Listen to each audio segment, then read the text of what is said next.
ونتوكل عليه ونعوذ بالله من شرور انفسنا ومن سيئات اعمالنا من يهده الله فلا مضل له ومن يضلله فلا هادي له ونشهد ان لا اله الا الله وحده لا شريك له ونشهد ان سيدنا وسندنا ومولانا محمدا عبده ورسوله صلى الله عليه وعلى اله واصحابه وبارك وسلم تسليما كثيرا اما بعد فاعوذ بالله من الشيطان الرجيم بسم الله الرحمن الرحيم وقل رب زدني علما وعن علي رضي الله تعالى عنه قال اني سمعت رسول الله صلى الله عليه وسلم يقول الا انها ستكون فتنه قلت ما المخرج منها يا رسول الله قال كتاب الله فيه قبل وفيه خبر ما قبلكم وهو محترم حضرات، ہم میں سے ہر ایک اس بات کو جانتے ہیں، واقف ہیں، اور اس بات سے ہم سب کو علم ہے کہ ہمیں اپنے اولادوں کو آئندہ مستقبل میں اور فیوچر میں ان کو کامیاب بنانے کے لیے اور دنیا آخرت کی ساری بھلائیاں ان کو دینے کے لیے ہمیں محنت، تگودو، کوشش، کاوش اور قربانی اور سیکریفائز کرنا پڑے گا۔ اور جو یہ چاہتا ہو کہ مجھ سے میری اولاد بڑھے، وہ مستقبل میں ان کا مستقبل بہت روشن اور تابناک ہو، اور وہ مستقبل میں دنیا اور آخرت کی ساری بلائیاں ان کے لیے مقدر ہو جائے، تو اس کے لیے اس کو سیکریفائز کرنا پڑے گا۔ اور میں باپ ہوں، اس لیے مجھے اس بات کا علم ہے کہ ہر ایک والدین اپنی اولاد کے لیے اپنے سے بہتری، اپنے سے اچھائی اور اپنے سے خوبصورتی زندگی میں چاہتے ہیں۔ اگر وہ خود ان پڑھ ہے، جاہل ہے یا الٹریٹ ہے، لیکن وہ اپنی اولاد کو جاہل اور ان پڑھ رکھنا نہیں چاہیں گے۔ اگر وہ خود پڑھے لکھے نہیں ہیں، لیکن وہ اپنی اولاد کے لیے بہترین سے بہترین تعلیم، بہترین سے بہترین تربیت اور بہترین سے بہترین اس کے لیے ایجوکیشن کی وہ فکر کریں گے اور کرنی چاہیے۔ اس لیے کہ اللہ نے ہمیں جو ماں باپ بنائے ہیں، وہ اسی وجہ سے ماں باپ بنایا ہے کہ ہم اپنے اولاد کی بہترین سے بہترین تربیت کریں، ان کو دنیا اور آخرت میں، ان کے فیوچر میں جو چیزیں ان کو کام آنے والی ہے اس کی تربیت ان کو بچپن سے دیں اور ان کے مستقبل کو ہم سنواریں۔ اسی لیے جتنے بھی والدین ہیں وہ شاید اپنے لیے جو کام نہیں کیا ہے، یا اپنے لیے جو پیسے خرچ نہیں کیے ہیں، یا اپنے لیے جو محنت اور کاوش کی ہے، وہ اپنے بچوں سے نہیں چاہیں گے کہ ان کو بھی اسی طرح محنت کرنی پڑے، ان کی زندگی آسان ہو، سہولت والی ہو، ان کی زندگی میں خوبیاں ہو، ان کی نیک نامی ہو، تاکہ والدین بھی ان کی آنکھیں ٹھنڈی ہو اور ان کو دیکھ کر ان کا دل خوش ہو۔ اور ہمیں اللہ نے یہ دعا بھی سکھائی ہے، ربنا آتنا فی الدنیا حسنہ وفی الآخرۃ حسنہ۔ ہمیں یہ نہیں سکھایا کہ ہم صرف آخرت میں ہمارے لیے حسنہ ہو، اس دنیا میں بھی ہمارے لیے بھلائیاں اور حسنہ ہو، اور اس کا طریقہ یہی ہے کہ ہم ان کو دین کی اور دنیا کی دونوں تعلیموں سے آراستہ کر ان کو مستقبل کے لیے اور مستقبل کے چیلنجز کے لیے ہم ان کو تیار کریں۔ اور تیار آپ خود تو نہیں کر سکتے ہیں، اس لیے علماء دین سے اور امت کے ان لوگوں سے جنہوں نے دین کا تعلیم حاصل کی ہے، دنیاوی تعلیم جن کے پاس ہے، جن کے پاس ایجوکیشن کی لائن کی محنتیں ہیں، یا ایجوکیشن لائن کی، اکیڈمک لائن کی ان کے پاس ہمت اور طاقت ہے، یا اکیڈمک لائن کی جو وہ کام کرتے ہیں، ان سے آپ مدد لیں اور ان کو اپنے بچوں کو حافظ اور عالم بنائیں، اور ان کے ساتھ ساتھ ان کو دنیاوی تعلیم ان کو دیں۔ دین میں کہیں بھی یہ نہیں لکھا ہے، ہمارے کئی دوست جب وہ خود اپنے بچوں کو پڑھا نہیں سکتے، اپنے بچوں کو پڑھا نہیں سکتے، اور جب وہ بڑے ہو جاتے ہیں ہم ان کو کہتے ہیں کہ آپ نے بچوں کو پڑھایا نہیں، بچوں کو دین اور دنیا کی تعلیم نہیں دی، تو کہتا آپ علماء تو ہے جو منع کرتے ہیں کہ بچوں کو کالج میں نہیں بھیجنا ہے، ان کو یونیورسٹی میں نہیں بھیجنا ہے، ان کو دین کی دنیا کی تعلیم کو نہیں دینی ہے۔ میں نے کہا یہ بہت اچھی بات ہے، جب خود کو کام نہ کر سکے تو دوسروں کو بلیم کر دینا ہے، دوسروں کو پر ذمہ داری ڈال دینی ہے کہ آپ علماء تو منع کرتے ہیں۔ میں نے اپنی 65 سالہ زندگی میں کسی عالم کے منہ سے کبھی نہیں سنا کہ اپنے بچوں کو دنیاوی تعلیم نہ دو۔ میں سچ کہتا ہوں، یہاں یہ ممبر پہ بیٹھ کے بات کر رہا ہوں، میں نے اپنی 65 سالہ زندگی میں کسی بھی عالم سے اپنی کان سے یہ بات نہیں سنی کہ ان کو دنیاوی تعلیم نہ دو۔ اگر آپ میں سے کسی نے سنی ہو تو مجھے بتائے کہ کسی عالم سے آپ نے یہ بات سنی تھی کہ اپنے بچوں اور بچیوں کو دنیاوی تعلیم مت دو۔ آپ میں سے کسی نے سنا ہے بھائی بولے نا، آپ سنا ہے، اس کا مطلب یہ کہ آپ نے سنا ہے، نہیں سنا نا؟ آپ میں سے بھی کسی ساتھی نے سنا ہے؟ اور جب لوگ نہیں دے سکتے اور نہیں دی، وہ بلیم کیا کرتے ہیں؟ آپ علماء ہی تو منع کرتے ہیں کہ ہمارا اپنے بچوں کو دنیاوی تعلیم مت دو، اپنے بچوں کو مت پڑھاؤ۔ بھائی ہم یہ کہتے ہیں کہ جس بچیوں کو آپ نے پڑھانا ہے، جس بچیوں کو آپ نے چار دیواری سے باہر بھیجنا ہے، کالج یونیورسٹی میں بھیجنا ہے، پہلے انہیں دین کی تعلیم دو، دینی تربیت کرو، انہیں اخلاق، اسلامی اخلاق پر ان کو آراستہ کرو، رسول اللہ صلی اللہ علیہ وسلم کی تعلیم سے اسے مزین کرو۔ انہیں اس تعلیم سے مزین کرنے کے بعد آپ جہاں کہیں بھی بھیجو گے انشاءاللہ وہ محفوظ رہے گی، وہ معمول رہے گی، وہ دینی تعلیم کے بعد دنیاوی تعلیم سے آراستہ ہو کر آپ کا نام بلند کرے گی۔ لیکن آپ نے دینی تعلیم اس کو دی نہیں ہے، اور خود بھی آپ اس کے لیے رول ماڈل نہیں بنے تھے۔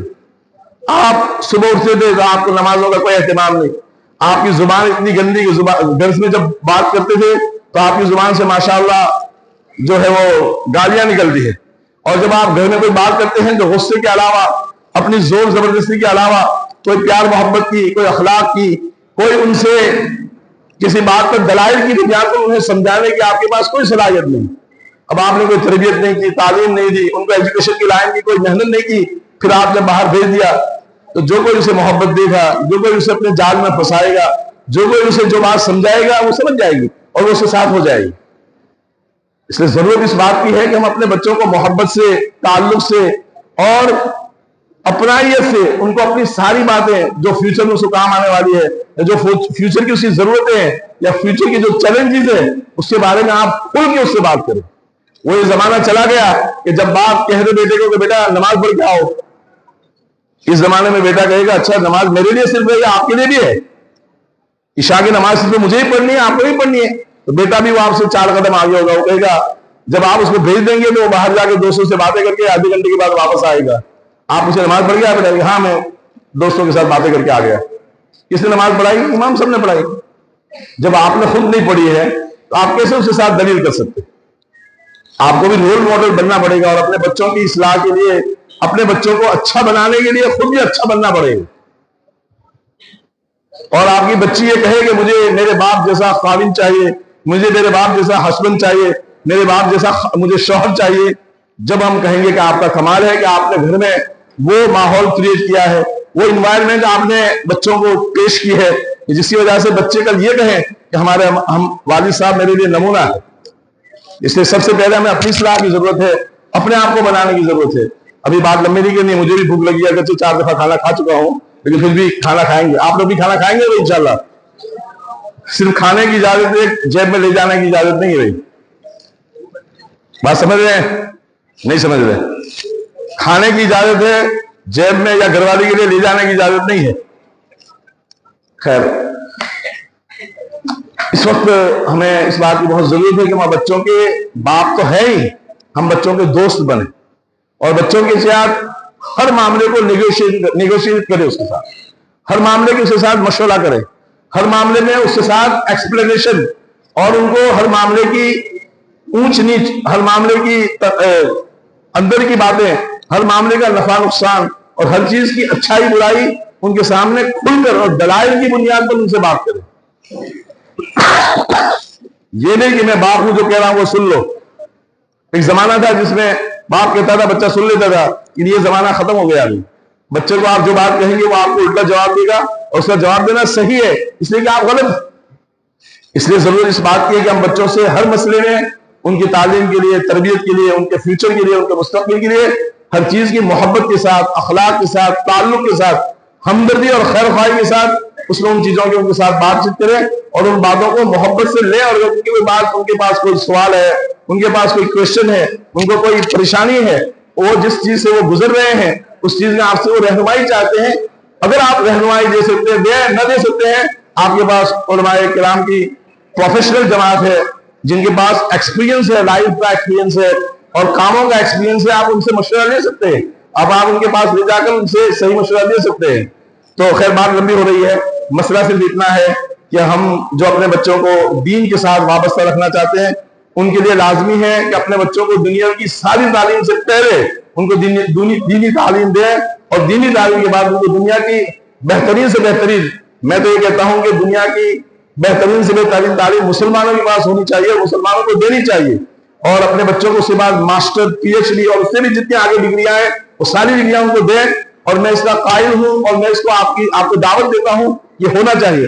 اور میں نے اپنے سب بچے اور بچیوں کو کالج اور یونیورسٹی بھیجا ہے اور انہیں ساری ڈگریاں بھی الحمدللہ ثم الحمدللہ آپ حضرات کی دعا سے تحدیث نعمت کے طور پر کہہ رہا ہوں ان کو دلائی ہے.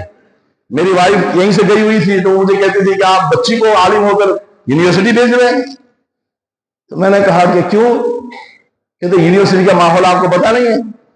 میں نے کہا کہ میں نے اپنے گھر میں ماحول بچی کو پہلے حافظہ بنایا ہے, عالمہ بنایا ہے اور اس کو اتھارٹی دی ہے, اس کو اس بات کی وضاحت کی ہے کہ آپ شادی کرنا چاہتے ہیں, آپ شادی کے قابل ہیں, آپ کو شادی کی اجازت ہے, ہم آپ کو شادی کرائیں گے. اگر آپ کو پڑھنا ہے تو ہم چاہتے ہیں کہ آپ کے پاس ٹولز ہو, آپ کے پاس جو ہے ہتھیار ہو, تاکہ مستقبل میں فیوچر میں آپ اگر اس ٹول کو استعمال کرنا چاہیں تو آپ کو کسی کی محتاجی نہیں ہوگی. اور شادی کے لیے ہم آج ہی تیار ہیں, جیسا آپ کہوگے. بس ہماری یہ ہوگی کہ ہماری کمیونٹی میں, ہمارے لوگوں میں اور ہمارے معاشرے میں ہو شادی. باقی پھر آپ اپنی مرضی سے اگر کالے گورے کسی کے ساتھ بھی جاؤ گے تو آپ کی اپنی زندگی ہوگی, لیکن ہماری یہ خواہش ہے کہ ہماری سوسائٹی میں, ہماری کمیونٹی میں, ہمارے لوگوں کے ساتھ شادی ہو. اور پھر انہوں نے کہا مجھے پڑھنا ہے. ہم نے کہا بس ہم نے آپ کو بتا دیا آپ کی باڈی نہیں ہے, یہ امانت ہے, اس کو آپ اگر جس طرح استعمال کرنا چاہو گے وہ نہیں کر سکتے ہیں. حلال حرام کا آپ کو علم ہے, اس کے بعد اگر آپ کرو گے آپ کا اور رب کا معاملہ ہے. ہم 24/7 آپ کے پیچھے نہیں لگ سکتے ہیں. اگر آپ کو صحیح زندگی گزارنی ہے آپ گزار سکتے ہیں, غلط کو گزارو گے تو بھی اس میں اللہ کے علاوہ کوئی آپ کی پکڑ نہیں کر سکتا ہے. لیکن آپ کے مستقبل اور فیوچر کو آپ جو ہے وہ تار تار کریں گے, بدنام کریں گے, اور اپنے لیے بھی نیک نامی نہیں ہوگی اور گھر والوں کے لیے بھی نیک نامی نہیں ہوگی. تو ہمارا یہ آپ سے گزارش ہے, آپ سے یہ ریکویسٹ ہے, آپ سے یہ اپیل ہے کہ اپنے بچوں کو بچیوں کو خوب دینی تعلیم پہلے دیں, اور اس کے بعد دنیا کی اعلیٰ سے اعلیٰ تعلیم دینی چاہیے اور مسلمانوں کو اس میں سب سے آگے ہونا چاہیے. اور ایک بات بتا دوں کہ اگر اپنے بچوں کو اگر حافظ بنا دیں گے اول وہلے میں, یعنی دینی تعلیم کے ساتھ اس کو پہلے حافظ بنا کر پھر دنیاوی تعلیم میں لگائیں گے, تو میں اس یہ گارنٹی آپ کو دیتا ہوں کہ دنیاوی ساری ایجوکیشن جو ہے اس کے لیے اتنا آسان ہو جائے گا کہ اللہ پاک ہی بہتر جانتے ہیں کہ کتنا آسان ہو جائے گا وہ. اس لیے کہ یہ تجربے سے اور ایکسپیرینس سے آپ کو یہ بات بتاتا ہوں, ہمارے کئی شاگرد جنہوں نے حفظ کی تکمیل کی اور اس کے بعد وہ ایجوکیشن لائن میں بہت آگے بڑھے, اللہ نے ان کو بہت آگے بڑھایا, لیکن وہ ہمارا ابھی بھی وہ شکریہ ادا کرتے ہیں کہ آپ نے ہمیں حافظ زبردستی بنایا. کیونکہ جو بچہ ہوتا ہے وہ بچہ ہی ہوتا ہے, اس کو ابھی اپنی بڑائی برائی اپنے مستقبل کے بارے میں اتنا علم نہیں ہے جتنا آپ کو اللہ نے باپ بنا کر دیا ہے. آپ اپنے بچے سے 20 سال ہی بڑے ہیں, لیکن 20 سال میں اللہ نے آپ کو وہ ایکسپیرینس, وہ تجربہ, وہ کام کی باتیں سکھائی ہے جو اپنے بچوں کو نہیں معلوم ہے. اس لیے کبھی کبھی کوئی کام زبردستی بھی کرانے پڑتے ہیں. بچے کو حافظ اور بچی کو حافظہ زبردستی بنانی پڑتی ہے, اس کو ابھی اپنے بلائی برائی کا علم نہیں ہے. لیکن اگر آپ نے بنا دیا تو میں آپ کو گارنٹی دیتا ہوں اس بات کی کہ آپ کا بچہ جو ہے وہ ایجوکیشن لائن میں انشاءاللہ سب سے آگے ہوگا. اس لیے کہ جو بچے ایجوکیشن لینا چاہتے ہیں اگر وہ حافظ ہے, اللہ سبحانہ وتعالیٰ ان کی میموری کو اتنا فاسٹ کر دیتے ہیں, اتنا شارپ بنا دیتے ہیں, اتنا تیز کر دیتے ہیں, وہ دنیا کی ہر کام کو بہت آسان کر دیتے ہیں, اللہ ان کے لیے آسان کر دیتے ہیں. تو آپ, اور دوسری بات, آخری بات, آپ اپنے بچے کو تو حافظ بنائیں گے اور بنانا چاہیے, لیکن کسی غیر کے بچے اور بچی کو بھی حافظ بنائیں گے آپ؟ بات نہیں سمجھے میری. ہمارا پوائنٹ تو ادھر ہی چلا جاتا ہے, بیوی کے پاس ہی پہنچ جاتا ہے. اس لیے کہ ہم بیوی کے عاشق ہیں اور ہونا چاہیے. اس لیے کہ ہم نے کتابوں میں یہ پڑھا ہے جو اپنی بیوی کا عاشق ہوگا وہ کسی اور طرف اپنی نگاہ نہیں اٹھائے گا. اس لیے اسے گھر میں کھانا مل رہا ہے وہ باہر کیوں ڈھونڈے گا. بھائی اپنے بچے کو تو ہم حافظ عالم بناتے ہیں اور بنانا چاہیے, لیکن کسی غیر کے بچے کو بچی کو بھی حافظ بناتے ہو. ہمارے کئی علماء میں سے میں ان سے معدبانہ اور بہت ہی لجاجت سے کہوں گا کہ ہمارے کئی بڑے بڑے عالم شیخ الحدیث کتاب پڑھانے والے, لیکن اپنی وائف کو کبھی انہوں نے حافظ نہیں بنایا اور کبھی بنانے کی ترغیب بھی نہیں دی. اور بنا دیتے تو وہ آپ کی شاگردہ بھی بن جاتی, آپ کی مریدہ بھی ہو جاتی اور آپ کی سب کچھ ہو جاتی ہے. ویسے تو ہے ہی, لیکن پھر بھی وہ آپ کی شاگردہ بن جاتی نا. بن جاتی کہ نہیں؟ اگر آپ اس کو قرآن پڑھاتے اور اس کو حافظ بناتے تو وہ آپ کی شاگردہ بن جاتی نہیں. تو آج آپ یہ نیت کر لو کہ آپ نے خود بھی حافظ بننا ہے اور اپنی گھر والی کو بھی اپنے ساتھ حافظ بنانا ہے, جو حافظ نہیں ہے ان کے لیے, اور جو حافظ ہے وہ صرف گھر والی کو بنانا شروع کر دے. کریں گے بھائی آپ نے ابھی شادی نہیں کی, اس لیے آپ ابھی نہیں کہیں نا, آپ سے شادی ہو جائے پھر آپ نے بنانا ہے. آپ کو سبھی کو کہہ رہا ہوں, آپ کو اکیلے کو نہیں کہہ رہا ہوں, سبھی کو کہہ رہا ہوں. بھائی جن کی شادی ہو گئی ہے وہ تو اپنے گھر والی کو حافظ بنا سکتے ہیں نا بھائی. بنائیں گے آج سے, ارے بھائی نیت تو کر لو، آج صرف آپ نے یاسین پڑھانی ہے، یاسین سے آپ شروع کریں، پھر تبارک سکھائیں، پھر آگے آپ حافظ بنائیں گے۔ اگر اس پوری زندگی میں یاسین تبارک آپ نے یاد کرا دیا، سورہ واقعہ یاد کرا دی، تو آپ کا حق ادا ہو گیا۔ اور وہ آگے کرتی رہے گی، روزانہ ایک آیت بھی یاد کرے گی، تب بھی اللہ پاک اس کو مرتے دم تک میں حافظ بنا دے گا۔ اور نہیں بنے گی، جب بھی اللہ ان کو حافظوں کی لسٹ میں ان کو شامل فرما کر حافظوں کی جماعت میں، حافظوں کی سوسائٹی میں، حافظوں کے زمرے میں اللہ ان کو اٹھائے گا۔ کریں گے یہ کام بھائی؟